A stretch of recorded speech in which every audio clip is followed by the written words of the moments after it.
रात गहरी होने के बाद ससुर जी ने मेरा दरवाजा खटखटाया और मुझसे बोले कि बहू, मैं बाथरूम में गिर गया था और मेरी कमर में दर्द हो रहा है। अगर तुम थोड़ी मालिश कर देती तो शायद मुझे थोड़ा आराम मिल जाता। फिर मैंने अपने ससुर को अपने बिस्तर पर लिटा दिया। इसके बाद जो हुआ उसकी आप कल्पना भी नहीं कर सकते, क्योंकि इसके बाद मेरी जिंदगी पूरी तरह से बिखर गई थी। हेलो दोस्तों, आज की इस अनोखी कहानी में आप सभी का स्वागत है। शादी के 5 महीने बाद ही मेरा पति अचानक एक दुर्घटना में गुजर गया। मेरे पिताजी ने बड़ी मुश्किल से मेरी शादी करवाई थी, लेकिन 5 महीने के अंदर ही मैं फिर से अपने मायके के दरवाजे पर आ गई थी। मेरे मायके में मेरी माँ नहीं थी, इसलिए मुझे बहुत डर लगता था कि अगर पिताजी कुछ कहेंगे तो मैं किसके आंचल में अपना मुंह छुपाऊंगी। वहां मेरी सौतेली माँ थी, इसलिए डर और भी ज्यादा था। फिर अचानक एक दिन मेरे ससुर हमारे घर आए और उन्होंने मेरे पिता से कहा कि वह मुझे फिर से अपने घर ले जाना चाहते हैं। मेरी सौतेली माँ ने तुरंत ही हाँ कह दिया, लेकिन मेरे पिताजी ने कहा, अब आपका बेटा नहीं रहा तो आप मेरी बेटी को क्यों ले जाना चाहते हैं। इस पर मेरी सौतेली माँ ने पिताजी से बहस करना शुरू कर दी और कहा, इसमें इतना सोचने की क्या बात है। वो कह रहे हैं कि वह उसे ले जाना चाहते हैं तो उन्हें ले जाने दो। उनके घर की बहू है, बेटी की मौत हो गई तो क्या हुआ, वो अपने ससुराल जा सकती है। माँ की इस झगड़े के बाद पिताजी ने बिना कुछ पूछे कहा, अगर मेरी बेटी वहां खुश रहेगी तो एक पिता होने के नाते मुझे खुशी होगी, आप उसे ले जाइए। फिर मेरे ससुर ने मुझसे कहा, चलो कपड़े वगैरह लेकर आओ। मैंने अपनी सौतेली माँ के सभी अत्याचार सहते हुए अपने ससुर के घर जाने का फैसला किया। वहां पहुंचने के बाद मैं अपने कमरे में कपड़े बदल रही थी, तभी मेरे ससुर आए और बोले, बहू, एक कप चाय बना लाओ। मैंने जल्दी से रसोई में जाकर चाय बना ली। चाय पीते हुए उन्होंने कहा, तुम्हें पता है इस घर में मैं बिल्कुल अकेला हूँ। मेरा बेटा इकलौता संतान था और तुम्हारी सास भी गुजर गई है, इसलिए मैं तुम्हें यहाँ लेकर आया हूँ ताकि मुझे लगे कि मैं यहाँ अकेला नहीं हूँ। मैंने कहा, पिताजी आप बिल्कुल चिंता मत करें, मैं तो आपकी बेटी की तरह हूँ, हमेशा आपके साथ रहूंगी। फिर मेरे ससुर बोले, मुझे पता है कि तुम मेरे साथ रहोगी, क्योंकि तुम्हारी सौतेली माँ तुम्हें मायके में कभी शांति से नहीं रहने देगी। इस तरह कुछ दिन बीत गए। 6 महीने बाद एक रात मैं अपने कमरे में सो रही थी, तभी देर रात दरवाजे पर दस्तक हुई। मुझे समझ में आ गया कि यह मेरे ससुर ही होंगे, क्योंकि इस घर में मेरे और पिताजी के अलावा कोई और नहीं था, और रात के आधे पहर कौन दरवाजा खटखटाएगा। मैंने सोचा कि शायद पिताजी को कुछ चाहिए होगा, इसलिए दरवाजा खोली। दरवाजा खोलते ही मेरे ससुर ने मुझे पकड़ लिया और बोले, बहू, मैं बाथरूम में गिर गया था, मुझे बहुत दर्द हो रहा है, अगर तुम थोड़ी मालिश कर दो तो मुझे थोड़ा आराम मिल सकता है। फिर मैंने अपने पिता को अपने बिस्तर पर लिटा दिया, लेकिन मैं उनके कमरे से तेल लाना भूल गई। अब मुझे लगता है कि मेरा पति कम उम्र में ही मुझसे शादी कर बैठा और फिर इसी कम उम्र में इस दुनिया से चला गया। यह सब सोचते हुए मैं अपने ससुर की मालिश कर रही थी और देख रही थी कि वह मुझे अजीब तरीके से घूर रहे थे, जिससे मुझे और डर लग रहा था। तभी मैं बोली, ससुर जी क्या हुआ, आपको किस जगह पर ज्यादा चोट लगी है, क्या डॉक्टर को बुलाऊं? इस पर ससुर जी ने कहा, नहीं बहू, तुम बस मालिश कर दो, मुझे इससे ही आराम मिल रहा है। उनकी अजीब बातें सुनकर मुझे और असहज महसूस होने लगा। फिर मैं बोली, ससुर जी आप यहीं लेट जाएं, कमर में दर्द लेकर आप अपने कमरे तक कैसे जाएंगे, मैं आपके कमरे में जाकर सो जाती हूँ। मेरी बात सुनकर मेरे ससुर बोले, बहू, इस हालत में तुम मुझे अकेला छोड़कर चली जाओगी? अगर रात में मुझे बाथरूम जाना पड़े तो मैं अकेले कैसे जाऊंगा, इससे बेहतर है कि तुम यहीं सो जाओ। कुछ समय बाद मेरे ससुर उठकर मेरे पास आए और बोले, बहू, मैं तुमसे कुछ कहना चाहता हूँ, अगर तुम मेरी बात मान जाओ तो ही मैं कहूँगा। उनकी इस बात से मेरा दिल बेचैन हो गया। मैं चिंतित होकर बोली, ससुर जी आप कहें, क्या बात है? मेरे ससुर थोड़ा हंसकर बोले, आज की रात मैं तुम्हारे साथ बिताना चाहता हूँ, क्योंकि अकेले अकेले अब अच्छा नहीं लगता। मेरे बेटे के मरने के बाद मैंने सोचा कि फिर से शादी करूंगा, लेकिन फिर सोचा कि तुम्हारी सौतेली माँ तुम्हें उस घर में कभी भी शांति से नहीं रहने देगी, इसलिए मैंने तुम्हें इस घर में लाया। उनकी इस बात से मुझे बहुत असहज महसूस हुआ, लेकिन उनकी बात का विरोध करने की हिम्मत नहीं हुई। मैं अपने कमरे के सोफे पर लेट गई। मुझे नींद नहीं आ रही थी, बहुत डर लग रहा था। ससुर जी ने कहा, बहू, लगता है मैंने तुमसे कुछ गलत नहीं कहा, मैं चाहता हूं कि तुम मुझसे शादी कर लो ताकि कोई कुछ न कह सके। तभी मैं हक्का बक्का होकर बोली, ससुर जी आप ये क्या कह रहे हैं, आप मेरे ससुर हैं और ससुर से शादी कैसे हो सकती है?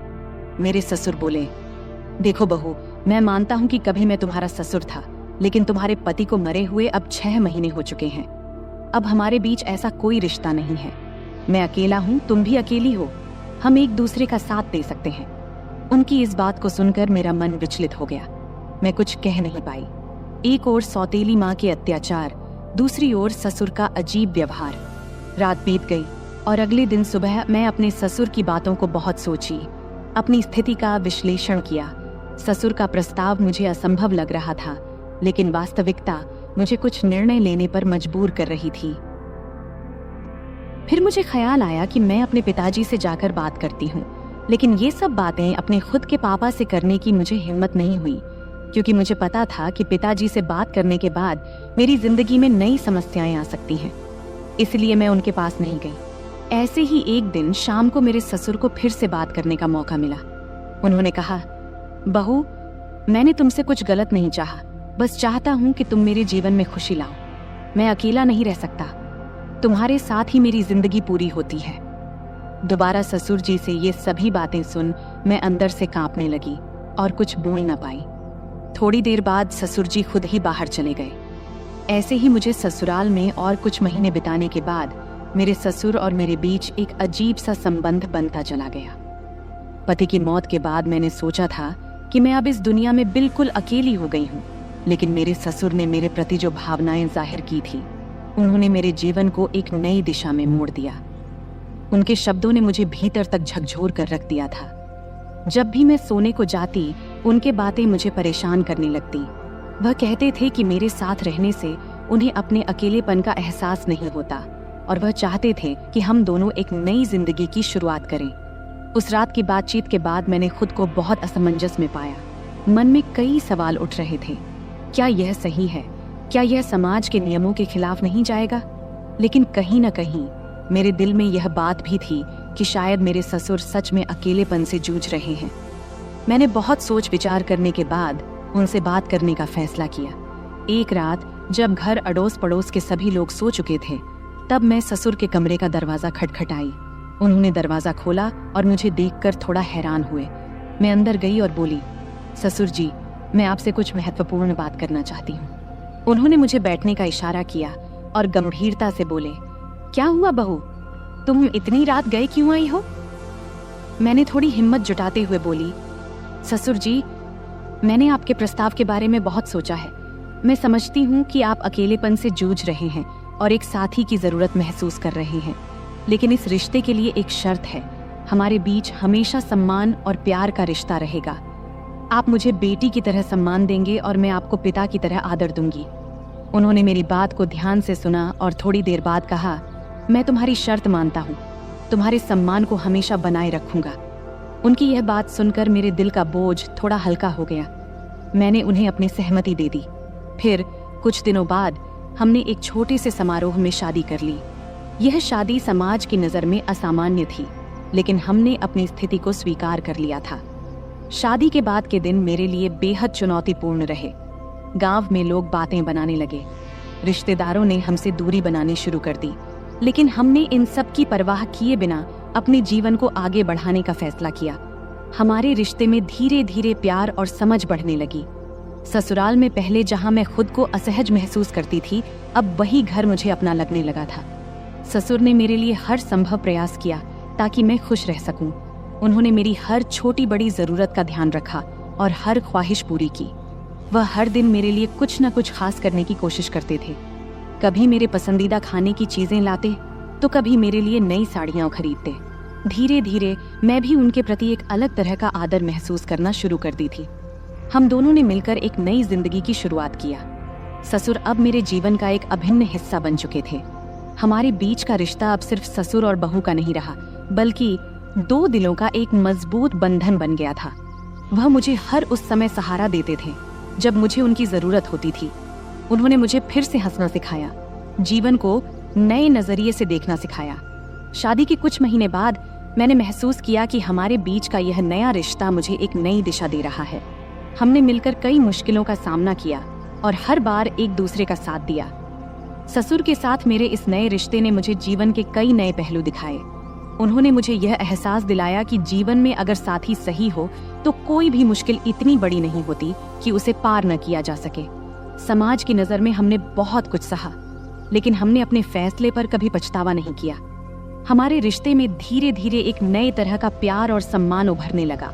उनके साथ बिताए हर पल ने मुझे कुछ नया सिखाया और मुझे एहसास हुआ कि कभी कभी जीवन हमें ऐसे मोड़ पर ले आता है जहां हमें अपने फैसलों पर पुनर्विचार करना पड़ता है। आज मैं अपने ससुर के साथ एक नई जिंदगी जी रही हूँ।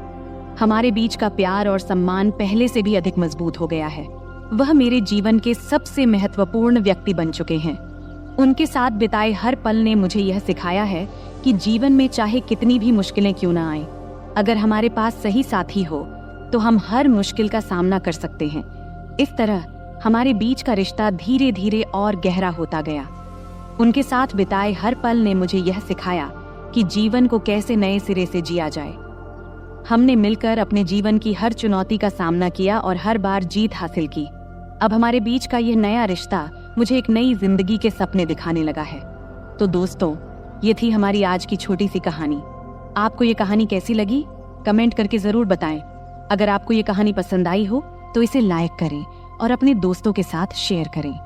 आगे भी ऐसी ही रोमांचक कहानियों के लिए हमारे चैनल को सब्सक्राइब करें और बेल आइकन दबाना न भूलें ताकि आप हमारी कोई भी कहानी मिस न करें। धन्यवाद। नमस्ते दोस्तों, आज की इस कहानी में आपका स्वागत है। मेरा नाम सुमन है और मेरी उम्र 23 साल है। मैं दिखने में काफी सुंदर हूँ। मैं अपनी शरीर की बनावट से दिखने में थोड़ी बड़ी लगती हूँ। मेरे चेहरे की बनावट आकर्षक है, रंग गोरा है और मेरा शरीर न तो बहुत पतला है और न ही मोटा, बल्कि एकदम मध्यम है। मैं गांव में रहती हूँ, इसलिए दूसरी गांव की लड़कियों की तरह मैं भी ज्यादातर सलवार सूट पहनती हूँ। मैंने केवल 10वीं क्लास तक पढ़ाई की है और उसके बाद से घर पर ही रहती हूँ। बाहर से मुझे बहुत ही सीधी सादी और साधारण लड़की समझा जाता था। मैं इतनी होशियार या चालाक भी नहीं थी। लेकिन सच कहूं तो मेरी जिंदगी में कुछ ऐसे दिन आए जब मैंने अपनी हदों को पार कर लिया। तब जिंदगी ने मुझे कुछ ऐसी सीख दी जो मैंने कभी सोची भी नहीं थी। बहुत पहले की बात है, मैं एक ऐसे अनुभव से गुजरी जिसने मेरे दिल दिमाग पर गहरी छाप छोड़ दी। उस समय मेरी मुलाकात गौरव भैया से हुई। मेरे जीवन में उस वक्त बहुत अकेलापन था, लेकिन गौरव भैया के साथ समय बिताना मुझे अच्छा लगने लगा। वो हमेशा मेरे प्रति बहुत केयरिंग रहते थे और उनकी मौजूदगी से मेरा मन हल्का हो जाता था। शुरुआत में जब मैं उनके साथ समय बिताती थी तो शरीर में एक अलग सा दबाव महसूस होता था, जैसे मुझे आराम की जरूरत हो। लेकिन धीरे धीरे सब कुछ सामान्य होने लगा। हमारे बीच ऐसा रूटीन बन गया कि जैसे ही मौका मिलता हम दोनों एक दूसरे के साथ वक्त बिताने के लिए बेताब हो जाते। हालांकि जब घर में और लोग होते तो हमें थोड़ा डर भी लगता कि कहीं कोई हमें देख न ले, लेकिन किसी को भी हम पर शक नहीं होता था क्योंकि गौरव भैया मुझे हमेशा दीदी कहकर बुलाते थे। वैसे भी मैं उम्र में उनसे 3 साल बड़ी थी। उस वक्त सर्दियों का मौसम था और सभी अपने अपने कमरों में रहते थे। रात को सब जल्दी ही अपने अपने कमरों में सोने चले जाते थे। तब मैं और गौरव भैया अलग अलग कमरों में सोते थे। एक दिन रात को जब मैं दरवाजा बंद करके सो रही थी तब एक ऐसी घटना घटी जिसने मेरी जिंदगी में एक नया अनुभव जोड़ा। घटना ये घाटी की, हमारे घर की एक सदस्य, मेरी मामी, काफी ज्यादा बीमार हो गई थी। इस वजह से मेरी माँ और मैं मामी को देखने उनके घर गए। तब हमें छोड़ने के लिए गौरव भैया गाड़ी लेकर आए थे। उन्होंने जब पहली बार मुझे देखा तो बोले, आप तो काफी बड़ी हो गई हो दीदी। तब मैं थोड़ा मुस्कुराई। उसके बाद जब गाड़ी में हम मामी के घर जा रहे थे तो उस वक्त रहते में ही शाम के 6 बज गए थे। तब हमें घर पहुंचने में देरी हो गई थी, इसलिए रास्ते में थोड़ा अंधेरा हो गया था। ठंड के दिन था तो 6 बजे ही अंधेरा हो जाता था। जब हम घर पहुंचे तो देखे कि मामा रसोई में खाना बना रहे थे और मामी बिस्तर पर लेटी हुई थी। तब मेरी माँ रसोई में गई और मामा से कहने लगी, जब इतनी परेशानी हो रही थी तो मुझे पहले ही बता देते, इतनी तकलीफ उठाने की क्या जरूरत थी। फिर माँ खाना बनाने में लग गई और मैं मामी के पास बैठ गई। मामी मुझे देखकर खुश हुई, लेकिन उनकी हालत काफी खराब लग रही थी। थोड़ी देर बाद मेरी माँ ने मामी को खाना दिया और अपने हाथों से खिलाया। उसी समय गौरव भैया ने मुझे आवाज दिया। तब मैं उनकी तरफ देखी और पूछी, क्या हुआ भैया? वो मेरी तरफ ही देख रहे थे, जैसे कुछ कहना चाहते हों। उनकी बातों ने बाद में मुझे एक नया अनुभव दिया। रात को जब खाने का वक्त हुआ तो मैं कमरे में गई। जहां गौरव भैया खाना खा रहे थे।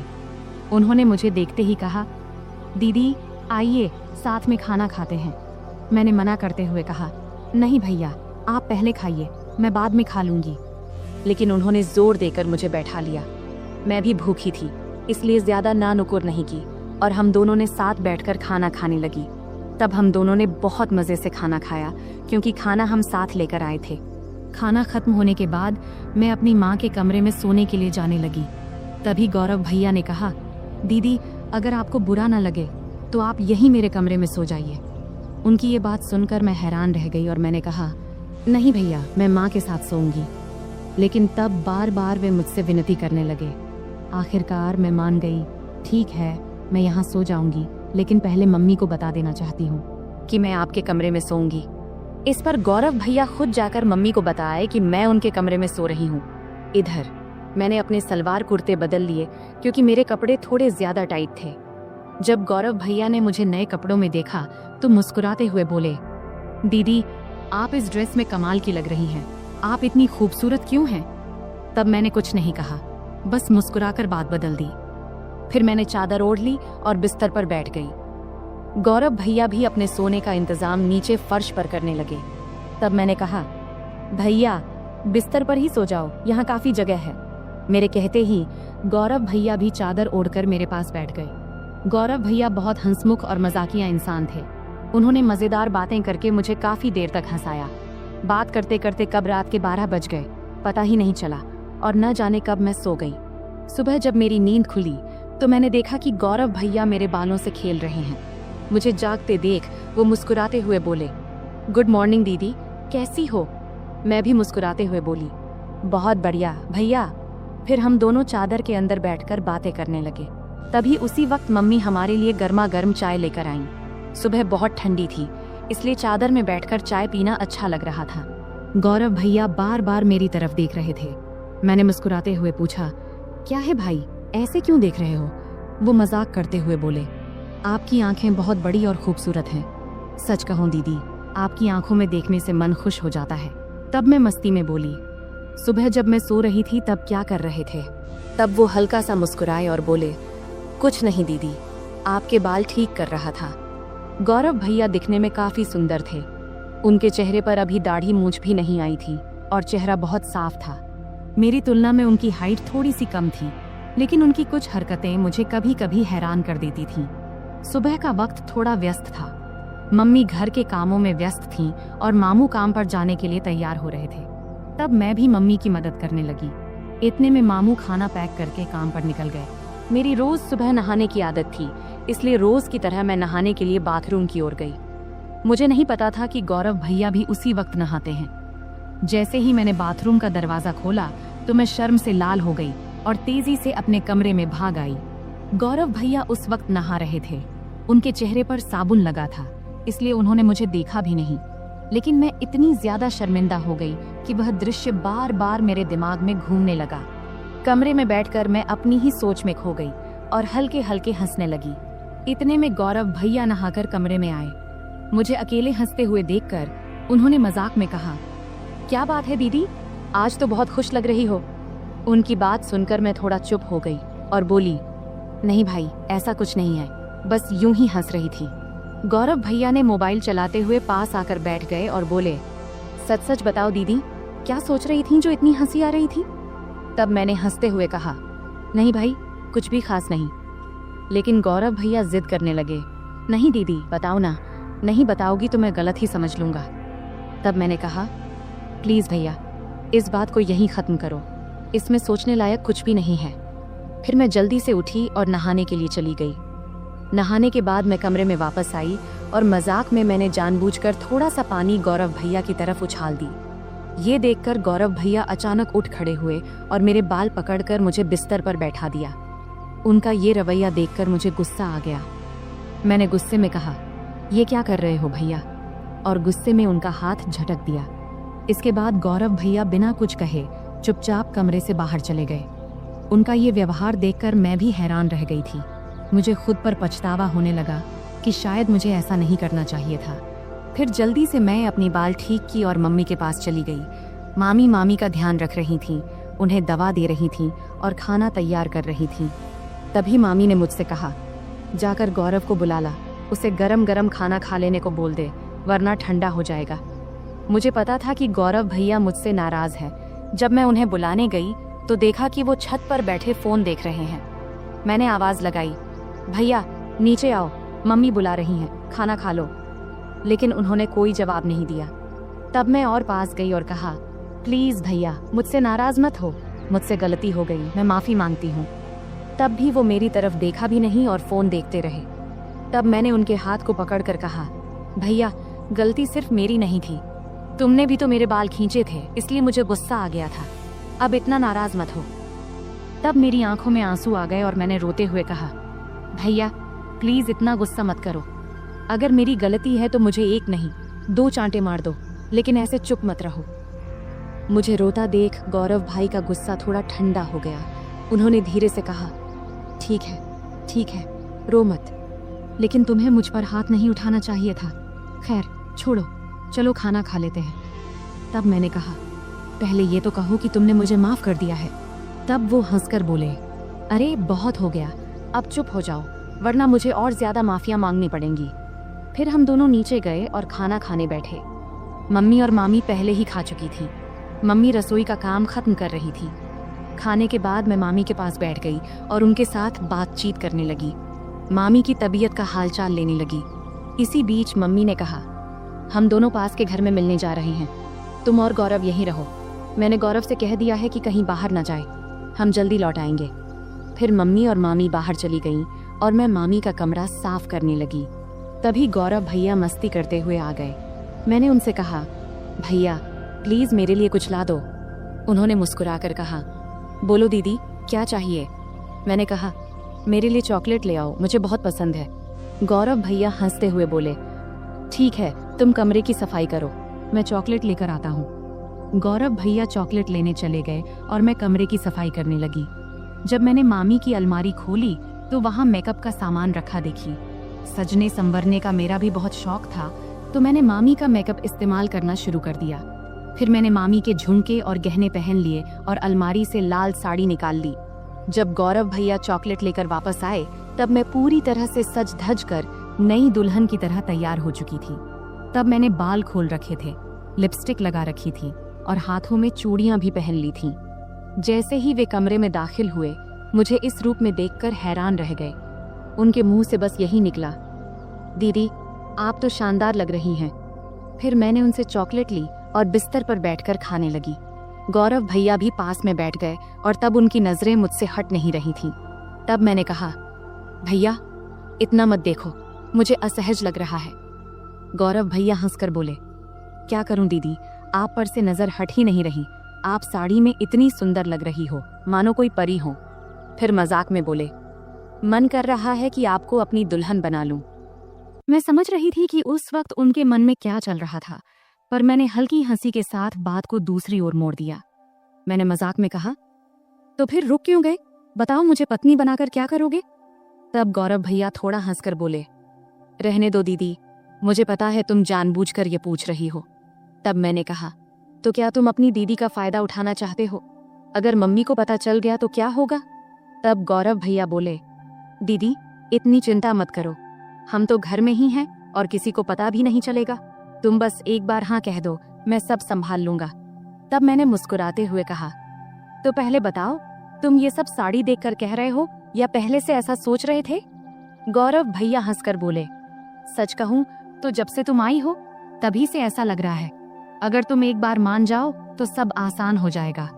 तब मैंने मजाक में कहा, ठीक है, जब तुम चाहो मैं तुम्हारी बात मानूंगी, लेकिन तुम्हें अपनी जिम्मेदारी ठीक से निभानी होगी। इस पर भैया बहुत खुश होकर बोले, थैंक्स दीदी, मुझे पता था तुम मुझे ना नहीं कहोगी, तुम सच में सबसे अच्छी हो। मैंने कहा, रुको, इतनी तारीफ करने की जरूरत नहीं है और शाम को मेरे लिए और भी चॉकलेट लाना मत भूलना। तब गौरव भैया ने कहा, ठीक है दीदी, 1 मिनट रुको, मैं आता हूँ। जब वह बाहर चले गए तो मुझे थोड़ी असुविधा महसूस हुई। जब वह वापस आए तो मैंने कहा, गौरव भैया इस वक्त मुझे थोड़ी परेशानी हो रही है, शाम को इस बारे में बात करेंगे। लेकिन गौरव भैया मेरी बात मानने को तैयार नहीं थे। उन्होंने शांत स्वर में कहा, दीदी, इतनी चिंता क्यों कर रही हो? डरने की कोई बात नहीं है, सब ठीक हो जाएगा। अगर तुम्हें असुविधा हो रही है तो आंखें बंद कर लो। तब मैंने आंखें बंद कर लीं और गौरव भैया मुझे तभी उसी पल दरवाजे पर अचानक दस्तक हुई, जिससे हम दोनों डर गए। कुछ समय बाद बाहर से मम्मी की आवाज आई, कोई है कमरे में? तब मैं तुरंत बिस्तर से उठ गई, क्योंकि मैं साड़ी में पूरी तरह सज धज कर तैयार थी। ऊपर से मामी के कमरे में थी। गौरव भैया का मूड भी खराब हो गया था, लेकिन उनके चेहरे को देखकर मुझे अंदर से हंसी आ रही थी। मैंने तुरंत गौरव भैया को कमरे से बाहर कर दिया और खुद भी साड़ी उतारकर सामान्य कपड़े पहन ली। फिर कमरे की सफाई करने लगी। इस बीच मम्मी ने मामी को बरामदे में बिठाया और सीधे रसोई में जाकर चाय बनाने लगी। तब मैं जल्दी जल्दी कमरे की सफाई करने लगी। बाद में हम सबने मिलकर चाय पी। चाय पीने के बाद मम्मी काम में लग गईं और मैं बरामदे में लेट गई। समय बिताने के लिए मैंने मम्मी की मदद करनी शुरू कर दी।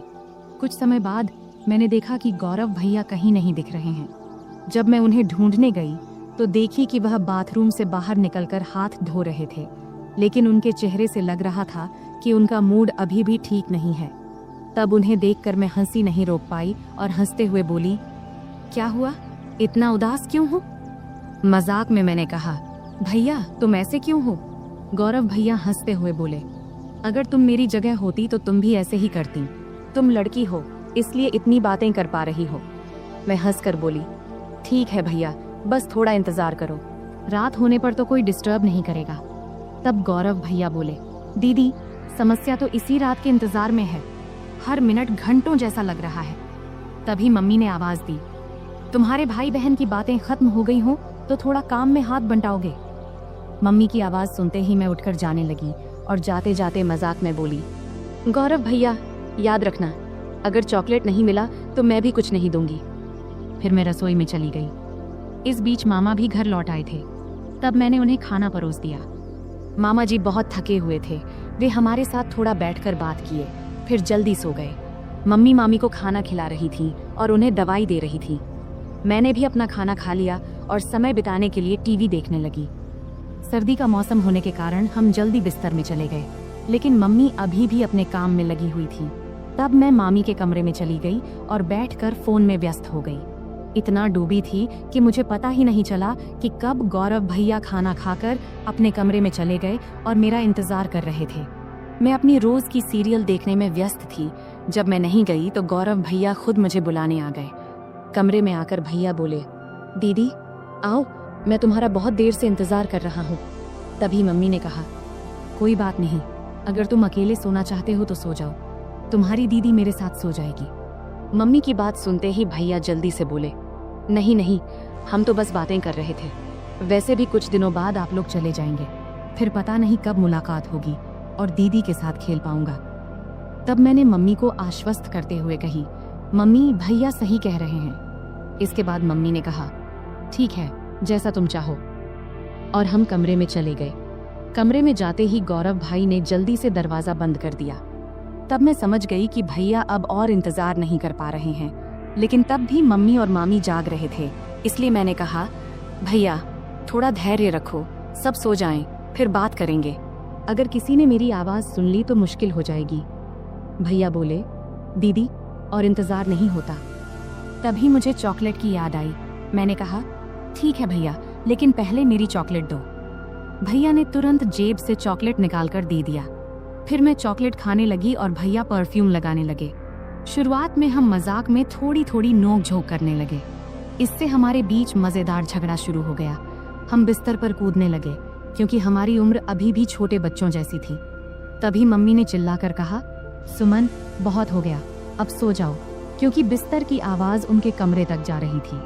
इसके बाद गौरव भैया ने तुरंत फर्श पर बिस्तर बिछा दिया, जिससे आवाज बंद हो गई। फिर गौरव भैया ने मुझे रात के 3 बजे तक सोने नहीं दिया। सुबह जब हमारी आंख खुली तब मम्मी दरवाजा खटखटा रही थी। उसमें बिस्तर पर ही थी, लेकिन उठ नहीं पा रही थी, इसलिए गौरव भैया ने मुझे उठाकर बिस्तर पर बिठा दिया और खुद दरवाजा खोलने गए। तब मम्मी हमारे लिए चाय लेकर आईं। मुझे देखकर उन्होंने कहा, मैंने कहा था सुमन समय पर सो जाना, अब देखो तो तुम्हारी आंखें कितनी लाल हो गईं। मेरी आंखें अब सच में लाल हो गई थीं। मैंने बिना कुछ कहे चाय पीना शुरू कर दिया। यहाँ तक कि मैंने मुंह भी नहीं धोया क्योंकि पूरा शरीर दर्द से टूट रहा था। मम्मी चाय रखकर चली गईं। गौरव भैया जब कमरे में आए तो मैंने गुस्से में कहा, भैया मैंने तो कहा था थोड़े समय के लिए, लेकिन तुमने मेरी बात नहीं मानी। अब देखो मेरा शरीर कितना थक गया है, मैं ठीक से खड़ी भी नहीं हो पा रही हूँ। अगर मम्मी ने पूछ लिया तो मैं क्या कहूँगी? तब गौरव भैया ने जल्दी से जवाब दिया, दीदी चिंता मत करो, मैं मेडिकल स्टोर से दवा लेकर आता हूँ, उसे लेने के बाद तुम्हारा शरीर ठीक हो जाएगा। इसके बाद मैंने लगातार 4-5 दिन तक भैया को पास नहीं आने दिया, लेकिन इससे उनका उत्साह कम नहीं हुआ। वे हर दिन मेरे आसपास घूमते रहते थे और नियमित रूप से चॉकलेट लाते रहते थे। भैया मेरे सारे काम कर देते और मैं जो चाहती वे हंसते हंसते कर देते, इसलिए मैंने भी इसका मजा लेना शुरू कर दिया। कभी कभी उनसे पैर का दर्द कम करने के लिए मसाज करवा लेती, कभी सिर की मालिश करवा लेती, मस्ती में कभी कभी हल्के से मार देती और सारा दिन उनके फोन पर सीरियल देखती। 4-5 दिनों के बाद भैया का व्यवहार थोड़ा बदल गया, इसलिए मैंने उन्हें ज्यादा कुछ नहीं कहा। एक दिन हम दोपहर में घर में अकेले थे और बहुत मस्ती किए। उस दिन घर में कोई नहीं था। भैया ने पूरा दिन मुझे कहीं बैठने नहीं दिया और हमेशा अपने पास रखा। इस घटना के बाद मैं और भैया बहुत सामान्य हो गए। जब भी उनका मन करता वे मुझे कमरे में बुला लेते और मैं भी अब इसकी आदत डाल चुकी थी। हमने उन दिनों का भरपूर आनंद लिया, लेकिन जीवन में हर अच्छे समय के बाद एक बुरा समय भी आता है और ये बुरा समय भी भैया की वजह से ही आया। दरअसल 20 दिन के बाद अब हमें गांव लौटना था, क्योंकि अब मामी काफी स्वस्थ हो चुकी थी और हमें वहां बहुत दिन हो गए थे। तब मम्मी ने अचानक वापसी का फैसला किया और उन्होंने पापा को कुछ भी नहीं बताया। जब मैंने और भैया ने ये सुना तो हमें बिल्कुल अच्छा नहीं लगा। तब भैया बोले, दीदी जाने से पहले आखिरी बार थोड़ा समय दे दो, कौन जाने फिर कब मिलेंगे। तब अंदर से मैं भी तैयार थी, लेकिन उस दिन घर में सभी लोग थे, यहाँ तक कि मामा भी आज घर पर ही थे। तब मामा मम्मी से बोले, दीदी आज रुक जाओ, मैं कल तुझे बस स्टैंड तक छोड़ दूंगा। ये सुनते ही मुझे थोड़ी खुशी हुई, क्योंकि एक रात हमारे पास थी। तब आखिरकार मम्मी भी मान गई। फिर हम बहुत ही बेसब्री से रात का इंतजार करने लगे। जब रात हुई तो जल्दी से खाना खा के हम अपने कमरे में चले गए। तब हम इतने असावधान हो गए थे कि दरवाजा भी ठीक से बंद नहीं किया था। तब थोड़ी ही देर में अचानक मामा ने आकर हमें उस स्थिति में देख लिया। मैं तो डर से कांपने लगी और तुरंत वहां से हट गई। मामा तब बहुत गुस्से में थे, लेकिन उन्होंने धैर्य रखा और पूरी स्थिति को संभाला। उन्होंने हम पर गुस्सा ना करके हमारी गलतियां हमें समझाईं और उस दिन ने मुझे एक बड़ा सबक सिखाया। तब मामा के प्यार और सहयोग से हमने स्थिति को संभाल लिया। उसके बाद से मैंने अपनी गलतियों से बहुत कुछ सीखा। उस घटना के बाद मैंने कभी ऐसा कुछ नहीं किया जिससे मेरे परिवार को शर्मिंदा होना पड़े।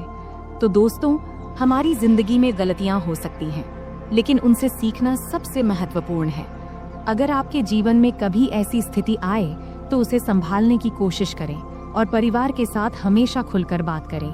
यह कहानी हमें सिखाती है कि किसी भी रिश्ते में सीमा रेखा होना महत्वपूर्ण है। अत्यधिक निकटता कभी कभी गलत फहमियों का कारण बन सकती है, इसलिए हमें हमेशा अपने और दूसरों के सुविधा को प्राथमिकता देनी चाहिए। परिवार के माहौल और रिश्तों का सम्मान करना बहुत महत्वपूर्ण है। हमें यह सुनिश्चित करना चाहिए कि हमारे कार्यों से परिवार के किसी भी सदस्य को शर्मिंदा न होना पड़े। इंसान से गलतियां हो सकती हैं, लेकिन उन गलतियों से सीखना और भविष्य में सही निर्णय लेना एक परिपक्व मानसिकता का परिचय है। किसी भी स्थिति में सचेत रहना आवश्यक है। दरवाजा बंद न करने की घटना एक छोटी गलती थी, लेकिन इसने बड़ी समस्या खड़ी कर दी। इससे समझ में आता है कि छोटी छोटी बातों में भी सावधानी बरतनी चाहिए, क्योंकि इनका जीवन पर बड़ा असर पड़ सकता है। तो दोस्तों, यह थी हमारी आज की छोटी सी कहानी। आपको यह कहानी कैसी लगी, कमेंट करके जरूर बताएं। अगर आपको यह कहानी पसंद आई हो तो इसे लाइक करें और अपने दोस्तों के साथ शेयर करें। आगे भी ऐसी ही रोमांचक कहानियों के लिए हमारे चैनल को सब्सक्राइब करें और बेल आइकन दबाना न भूलें, ताकि आप हमारी कोई भी कहानी मिस न करें। धन्यवाद। नमस्ते दोस्तों, आज की इस कहानी में आपका स्वागत है। इस कहानी में मेरा नाम राहुल है। मैं उत्तर प्रदेश के एक छोटे से शहर अंबेडकर नगर में रहता हूँ। वहीं मैं और मेरा परिवार रहता है। पैसे की कमी नहीं है, पिताजी खूब कमाते हैं और मैं कॉलेज में पढ़ता हूँ। आज मैं आपको मेरी अचानक घटी एक कहानी सुनाने जा रहा हूँ। यह उस समय की बात है जब मैं कॉलेज में पढ़ता था, और उस समय मैं उतना होशियार भी नहीं था। हमारे घर में मैं, मेरी मम्मी और मेरे पिताजी रहते हैं। हमारा घर काफी बड़ा है, जैसे किसी अमीर का बंगला हो। पिताजी हमेशा सुबह काम पर निकल जाते हैं और रात को देर से घर आते हैं। उस समय घर पर मैं और मम्मी ही होते थे। मैं कुछ देर पढ़ाई करता था और फिर सो जाता था, लेकिन मम्मी हमेशा पिताजी का इंतजार करती रहती थी। उस समय मैं कॉलेज के आखिरी साल में था। एक सुबह जब मैं कॉलेज जाने की तैयारी कर रहा था तो मैंने मम्मी की तेज आवाज सुनी। वो कह रही थी, क्या कर रहे हो तुम? रात के 2-2:30 बजे घर आते हो और कहते हो ऑफिस में काम था। रात के 2 बजे कौन से ऑफिस का काम चलता है? सीधे सीधे क्यों नहीं कहते कि उस सुमन के साथ थे? मम्मी काफी गुस्से में थी। मेरी मम्मी आमतौर पर किसी पर गुस्सा नहीं होती थी। उनका स्वभाव बहुत शांत था, लेकिन आज पता नहीं क्या हो गया, मम्मी बहुत गुस्से में थी। मैं 2 बजे आऊं या 3 बजे, तुम्हें जो चाहिए वो मिल तो रहा है ना, फिर चुप रहो। पिताजी ने तेज आवाज में मम्मी से कहा। क्या जो चाहिए वो मिल रहा है? पैसा, गहने, इन सब के अलावा भी कोई सुख होता है? अब और कुछ मत बोलो, लेकिन अब बर्दाश्त नहीं होता। 3-4 महीने हो गए हैं तुमने मुझे छुआ तक नहीं है। आखिर उस सुमन में ऐसा क्या है जो मुझ में नहीं है? मम्मी की आवाज और तेज हो गई थी। तभी पिताजी गुस्से में बोले, बार बार सुमन मत कहो, नहीं तो क्या करोगे? मम्मी ने उल्टा जवाब दिया।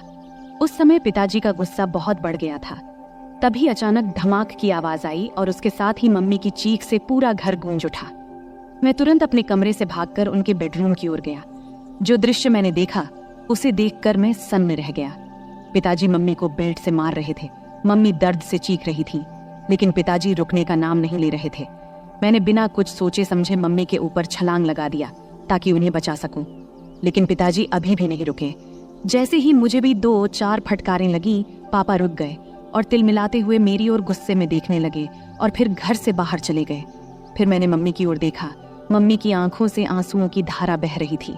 मैंने मम्मी को सहारा देकर उठाया। उठते समय मम्मी कराह उठी। मैंने उन्हें बेड पर बैठाया। तब तक उनके हाथ और पीठ पर लाल निशान पड़ गए थे। ये देखकर मुझे पापा पर बहुत गुस्सा आया। कोई इंसान इतना निर्दयी कैसे हो सकता है? कोई अपनी ही पत्नी को ऐसे मारता है भला? फिर मैं जल्दी से किचन में गया, एक कटोरी में तेल और हल्दी मिलाई और मम्मी के पास ले आया। मुझे भी अपनी पीठ पर लगे 2-4 फटकारों की चोट महसूस हो रही थी। मम्मी सुशक सुशक कर रो रही थी। फिर मैंने मम्मी के हाथ और पीठ पर तेल हल्दी का मिश्रण लगाना शुरू किया, जहां उन्हें मार पड़ी थी। कुछ जगहों पर हल्का खून भी आ गया था। मिश्रण लगाने के बाद मैंने कटोरी को एक ओर रख दिया और मम्मी के पास बैठ गया। मम्मी ने मुझे देखा और तुरंत मुझे गले से लगा लिया। फिर वह मेरी गर्दन में सिर छिपाकर जोर जोर से रोने लगी। मम्मी के आंसुओं से मेरा कंधा भीग गया। मैं उनकी पीठ थपथपाकर उन्हें शांत करने की कोशिश कर रहा था। हम दोनों काफी देर तक यूं ही एक दूसरे की बाहों में रहे। तभी मम्मी के हाथ जब मेरी पीठ के निशानों को छूने लगे तो दर्द की तेज लहर उठी और मैं कराह उठा। मम्मी को जैसे ही इसका एहसास हुआ वो तुरंत मुझसे दूर हट गई। फिर मम्मी ने मेरा शर्ट ऊपर उठाया और उसी कटोरी से तेल हल्दी का मिश्रण धीरे धीरे मेरी पीठ पर लगाने लगी। लगाते समय भी वो सुशक रही थी। तू क्यों मेरे लिए बीच में आया? बेवजह तुझे मार पड़ी, मम्मी ने ऐसा कहा।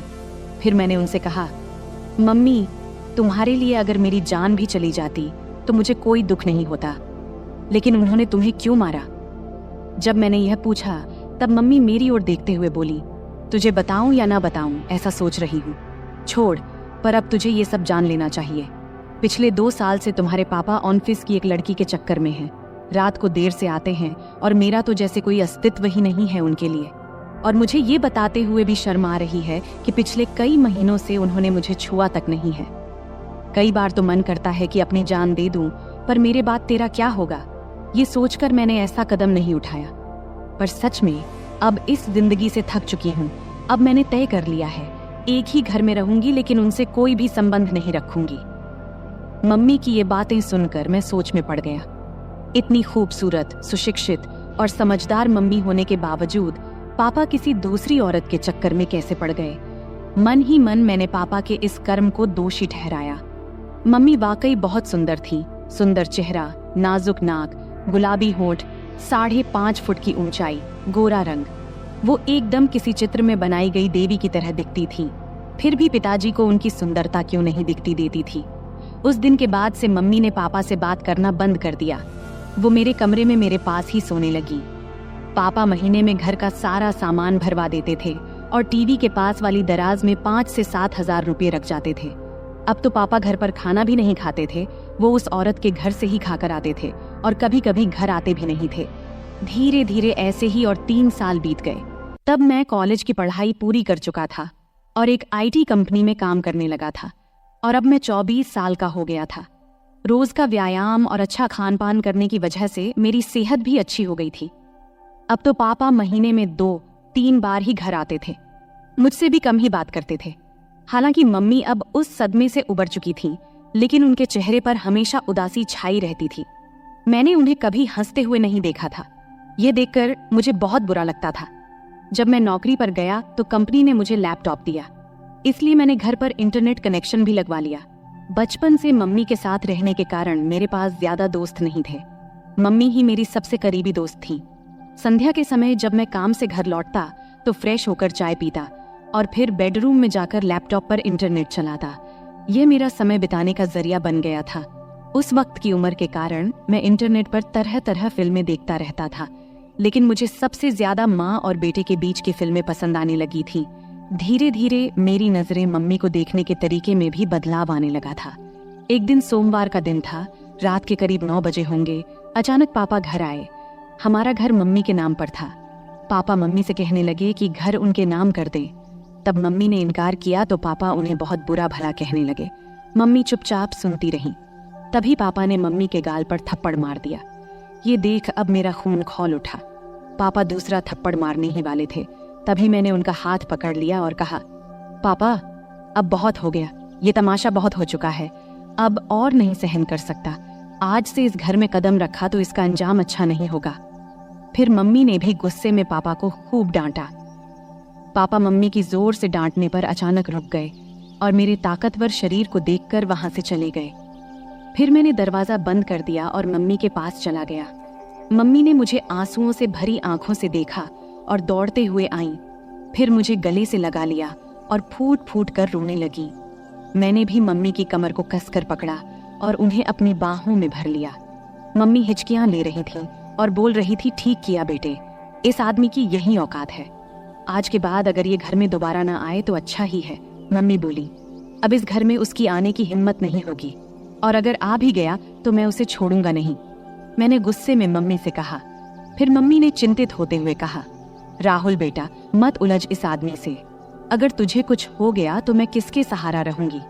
फिर मैंने भावुक होकर बोला, तू चिंता मत कर मम्मी, उस समय मेरे पास नौकरी नहीं थी इसलिए हम मजबूर थे, लेकिन अब मेरे पास अच्छी नौकरी है। तू चिंता मत कर, मैं तुझे कुछ नहीं होने दूंगा, मैंने मम्मी को आश्वस्त देते हुए कहा। फिर एक दिन मैं दोपहर में काम से घर वापस आया। मैंने अपनी चाबी से दरवाजा खोला और अंदर आया। तभी मुझे एक अजीब आवाज सुनाई दी। मैं बेडरूम के दरवाजे के पास गया, तब दरवाजा अंदर से बंद था। मैंने दरवाजे की होल से अंदर झांका और देखा कि मम्मी अंदर किसी के साथ थीं। जो नज़ारा मैंने देखा उसे देखकर मैं चौंक गया। लगभग 10 मिनट तक मैं वहीं देखता रहा। अचानक मम्मी बेहोश होकर गिर पड़ी। फिर मैं दरवाजे से हट गया और धीरे से बाहर बरामदे का दरवाजा खोला। फिर जोर से कहा, मम्मी मैं आ गया हूँ, तुम कहाँ हो? ये कहते हुए मैंने अपने हाथ में पकड़ा बैग सोफे पर रख दिया और जूतों के फीते खोलने लगा। कुछ ही देर में मम्मी ने बेडरूम का दरवाजा खोला और बाहर आई। मुझे अचानक देखकर उनके चेहरे पर घबराहट और आश्चर्य के भाव थे। मैंने जल्दी से अपने जूते उतारे और बेडरूम में घुस गया। टेबल पर मुझे केले की प्लेट दिखाई दी। मैंने एक केला उठाया और खाने लगा। मम्मी मेरे पीछे पीछे आई। मैं जैसे ही केले को खाने वाला था, मम्मी कुछ बोलने वाली थी, लेकिन मैंने पहले ही केले को मुंह में डाल लिया था। मम्मी हैरानी से मेरी ओर देख रही थी और मैं शांति से केला खा रहा था। केला थोड़ा कच्चा था, इसलिए पूरी तरह से मीठा नहीं था। मम्मी, केले बहुत अच्छे हैं और है क्या? मैंने केले खाते हुए मम्मी से पूछा। मम्मी ने कुछ जवाब दिया, लेकिन अपने मुंह में ही। लेकिन दोस्तों, मैं आपको बताता चलूं, उन केलों का स्वाद इतना अच्छा था कि कुछ मत पूछो। केले खाने के बाद मैं बाथरूम में जाकर फ्रेश हो गया और फिर कमरे में जाकर लैपटॉप खोल लिया। फिर मैं एक रोमांटिक मूवी देखने लगा। फिर रात के खाने के बाद मैं बेडरूम में सोने चला गया। थोड़ी देर में मम्मी भी सब काम निपटाकर सोने आई। मम्मी ने हल्के गुलाबी रंग का नाइट गाउन पहना हुआ था। तब मैंने लैपटॉप से नजरें हटाकर मम्मी की ओर देखा। मम्मी नीचे झुककर तकिया ठीक कर रही थी। तकिया सही करने के बाद मम्मी बिस्तर पर लेट गईं।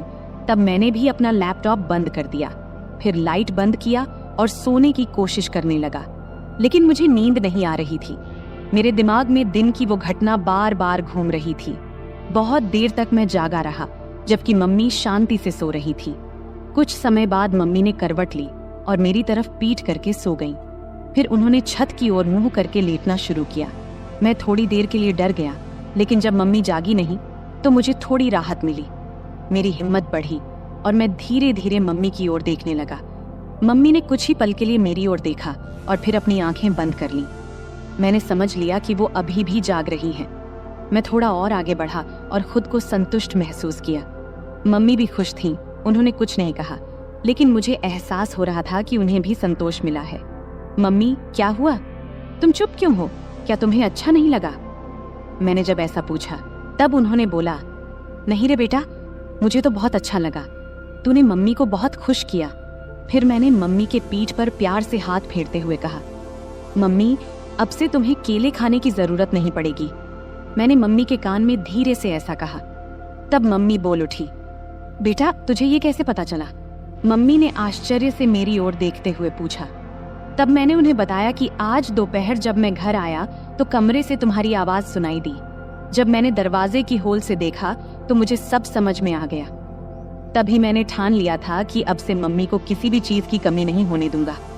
राहुल, मेरे राजा, तू कितना प्यार करता है अपनी मम्मी से। मम्मी भावुक होकर बोली, हाँ मम्मी, अब से तुम्हें मैं किसी भी चीज की कमी नहीं होने दूंगा। मैंने कहा, अब पापा भी हमें सताने नहीं आएंगे और अब वो दोबारा इस घर में कदम नहीं रखेंगे। इसलिए तुम अब चिंता मत करना, हम अब सुख से रहेंगे। मैंने मम्मी को आश्वस्त किया। उस दिन हम दोनों ने सुख और शांति का आनंद लिया और फिर आराम से सो गए। अगली सुबह मम्मी ने सारे काम निपटाए और मुझे उठाने आई। मैंने जल्दी से तैयार होकर चाय पिया और हम दोनों गपशप करने लगे। तभी हमने देखा कि पापा अचानक से आकर हमारे सामने खड़े हो गए। तब मम्मी ने पापा से पूछा, अब क्या चाहिए तुम्हें? एक बार कह दिया कि हम ये घर नहीं देंगे तो फिर क्यों आए हो? पापा ने जवाब दिया, मुझे अब घर नहीं चाहिए। मैं बस ये बताने आया हूँ कि मैं अब दूसरी शादी करने जा रहा हूँ, तो मुझे तुमसे तलाक चाहिए। फिर मम्मी ने मेरी ओर देखा और पूछा, तुम्हारा क्या कहना है? मैंने कहा, मम्मी, जो तुम्हें सही लगे वो करो। मैं तुम्हें किसी भी चीज की कमी नहीं होने दूंगा, मेरा भरोसा करो। मम्मी ने फिर पापा को तलाक के लिए हाँ कह दिया। दोपहर को मम्मी और पापा दोनों ऑफिस गए और अपने बाकी कानूनी काम निपटा कर लौटे। उसके बाद से पापा कभी हमें दिखाई नहीं दिए और हमने भी उन्हें कभी ढूंढने की कोशिश नहीं की। हम दोनों अब अपने घर में खुश थे और पापा भी अपने सेक्रेटरी के साथ खुश थे। अब हम दोनों अकेले रहते हैं और अपने सुख दुख का ख्याल रखते हैं। ऐसे ही चलते चलते अब कई साल बीत चुके हैं। अब मम्मी मुझसे कहने लगी है कि अभी तेरा बहुत जीवन बाकी है, तू किसी अच्छी लड़की को देख ले जिससे मैं तेरा विवाह करा सकूं, और हाँ, शादी के बाद मुझे भूल मत जाना। मैंने हंसते हुए कहा, तुम्हें कैसे भूल सकता हूँ मम्मी, तुम तो मेरी मम्मी हो। फिर हम दोनों हंसने लगे। अगले कुछ महीनों तक हमारा जीवन बहुत शांति और खुशी से बीत रहा था। मम्मी और मैं अब एक दूसरे का ख्याल रखते थे और एक दूसरे के साथ खुश थे। लेकिन मम्मी की बात मेरे दिमाग में अक्सर घूमती रहती थी। उन्होंने कहा था कि अब मुझे अपने जिंदगी के बारे में सोचना चाहिए और किसी अच्छी लड़की से शादी कर लेनी चाहिए। मैंने इस बारे में गंभीरता से सोचना शुरू किया और एक दिन मम्मी से खुलकर बात किया। मैंने उनसे कहा, मम्मी, आपने सही कहा था, अब वक्त आ गया है कि मैं अपने जीवन के अगले पड़ाव की ओर बढ़ूं। मुझे लगता है कि अब मुझे भी किसी के साथ अपना जीवन बिताने की जरूरत है। मम्मी ने मेरे चेहरे की ओर देखा और प्यार से मुस्कुराई। फिर उन्होंने कहा, बिल्कुल बेटा, मैं हमेशा चाहती थी कि तू अपनी जिंदगी को खुशी और प्यार से भर ले। मैं तेरे लिए बहुत खुश हूँ। इसके बाद मम्मी ने मेरे लिए लड़की देखनी शुरू की। कुछ ही दिनों में मम्मी को एक अच्छा रिश्ता मिला। लड़की का नाम स्नेहा था। स्नेहा बहुत समझदार और संस्कारी लड़की थी। जब मैंने उससे पहली बार मुलाकात किया तो मुझे ऐसा लगा जैसे मेरे जीवन का वो खालीपन भर गया हो। स्नेहा और मैं जल्द ही शादी के बंधन में बंध गए। शादी के बाद हमारा घर और भी खुशहाल हो गया। मम्मी, स्नेहा और मैं एक परिवार की तरह रहने लगे। मम्मी को अब इस बात की खुशी थी कि उन्होंने मुझे अकेलेपन से बाहर निकालकर मेरे लिए एक नया जीवन शुरू करने में मदद की थी। समय बीतता गया और हमारा जीवन पहले से भी बेहतर होता चला गया। मम्मी अब पहले से ज्यादा खुश थीं और मुझे भी इस बात की तसल्ली थी कि मैंने उनका हर सपना पूरा कर दिया था। अंत में मैंने सीखा कि जीवन में रिश्तों की अहमियत कितनी होती है। चाहे वो माँ बेटे का रिश्ता हो या पति पत्नी का, सच्चा प्यार और सम्मान ही रिश्तों को मजबूत बनाता है। और यही सीख मैंने अपने जीवन में उतारी। तो दोस्तों, इस कहानी का यही संदेश है कि परिवार ही हमारी असली ताकत है और जब हम अपने परिवार के साथ खड़े होते हैं तो हर मुश्किल आसान हो जाती है। उम्मीद है कि आपको यह कहानी पसंद आई होगी। ऐसे ही और कहानियों के लिए चैनल को सब्सक्राइब जरूर करें। धन्यवाद।